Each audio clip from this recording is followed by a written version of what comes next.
Terima kasih Bante. Pertanyaan berikutnya dari Saudara Supriyanto di Lampung. Sebenarnya Saudara Supriyanto ini ada beberapa pertanyaan, cuma berhubung kita terburu waktu, saya akan menanyakan pertanyaan pertama saja.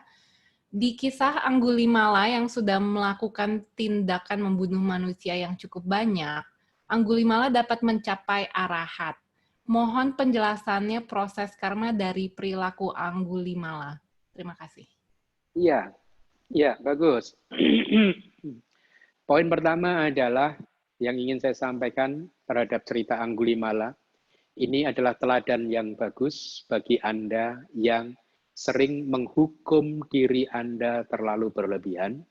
Karena saya sudah sering sekali melihat seseorang menghukum dirinya sendiri terlalu berlebihan atas kesalahan yang dia lakukan, sehingga akhirnya dia kehilangan kedamaian hatinya, tidak bisa hidup bahagia di dalam kehidupan ini, dan setiap saat pikirannya dihantui oleh satu kesalahan yang dia lakukan di masa lalu.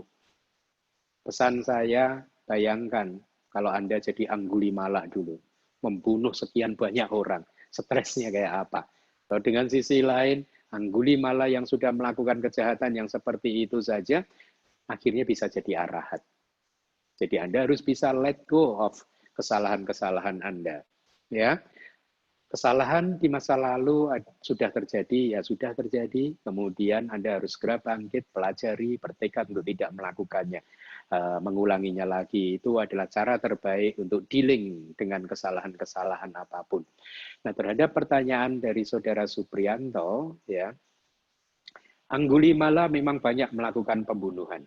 Ya, tetapi tadi di dalam ceramah saya katakan ada kama yang akan sukang dan memberikan wipaka yang akan sukang, terus kemudian asawakea sangwatati. Artinya ada karma yang bukan hitam dan bukan putih, tidak hitam dan tidak putih, yang memberikan buah yang tidak hitam dan tidak putih, dan mengarah pada kehancuran noda-noda batin.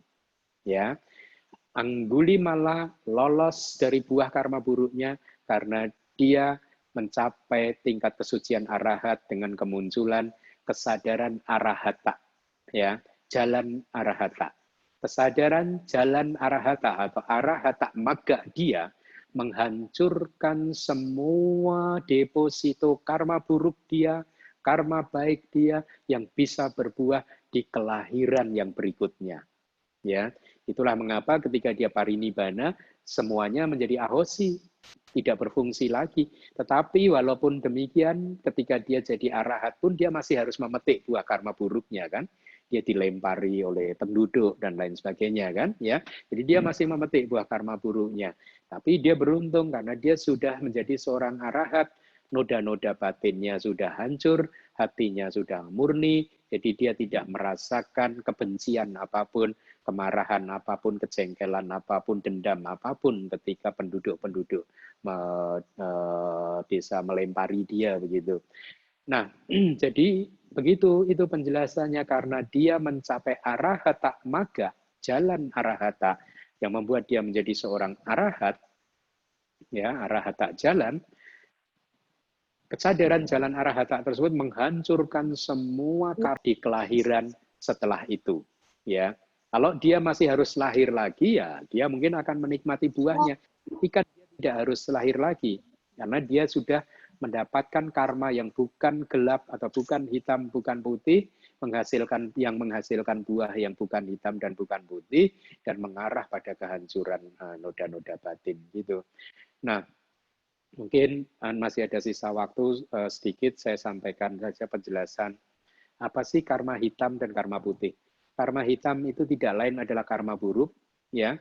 Kenapa disebut hitam? Karena dia akan menghasilkan, kalau berbuah, menghasilkan kelahiran kembali di bumi yang hitam, yaitu bumi yang penuh penderitaan.